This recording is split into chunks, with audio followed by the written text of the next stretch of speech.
न्याय, सामाजिक, आर्थिक और राजनीतिक, विचार, अभिव्यक्ति, विश्वास, धर्म और उपासना की स्वतंत्रता।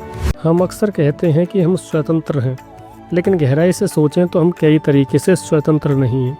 हमारा असली लक्ष्य पूर्ण स्वतंत्रता पाना है, पर इसके लिए सबसे पहले हमें समझना होगा कि हम कहाँ कहाँ परतंत्र हैं। भारत का संविधान अपने नागरिकों को विचार, अभिव्यक्ति और पूजा, थॉट एक्सप्रेशन एंड वर्शिप की स्वतंत्रता देता है। साथ ही यह सामाजिक, आर्थिक और राजनीतिक न्याय, social, economic and political justice की भी बात करता है। लोकमान्य तिलक जी ने एक बहुत ही बड़ी बात कही थी, स्वतंत्रता मेरा जन्मसिद्ध अधिकार है। लेकिन इसके साथ एक कड़वा सच यह भी है कि स्वतंत्रता अपने आप कभी नहीं मिलती। इसके लिए हमें क्लेम करना होगा, यानी अपने अधिकार को मांगना होगा। आज के इस लेक्चर का सबसे मुख्य बिंदु यही है, अधिकारों के लिए क्लेम करना।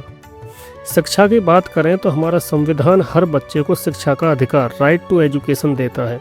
लेकिन सही शिक्षा तभी मिलेगी जब स्टूडेंट्स और गार्जियंस दोनों जागरूक होंगे।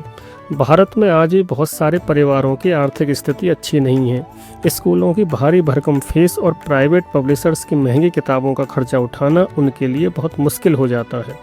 कभी कभी गार्जियंस की मजबूरी बन जाती है महंगी किताबें खरीदना। तो दूसरी तरफ स्कूल चलाने वालों का भी अपना तर्क होता है कि स्कूल का खर्चा बहुत ज़्यादा है। इसी समस्या को सुलझाने के लिए उत्तर प्रदेश सरकार और यूपी बोर्ड के सचिव ने सत्र 26-27 के लिए बड़े कड़े आदेश जारी किए हैं।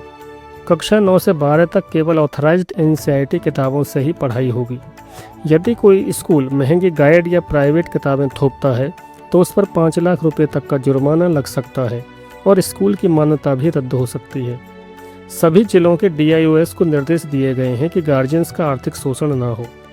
नियम बनाना एक बात है और उसे लागू करना दूसरी बात। नियम हमेशा हमारे फायदे के लिए बनाए जाते हैं, लेकिन जिसके लिए नियम बने हैं अगर वही जागरूक नहीं होगा और अपने हक के लिए क्लेम नहीं करेगा तो उससे कभी फ़ायदा नहीं मिलेगा, बल्कि भ्रष्टाचार ही बढ़ेगा।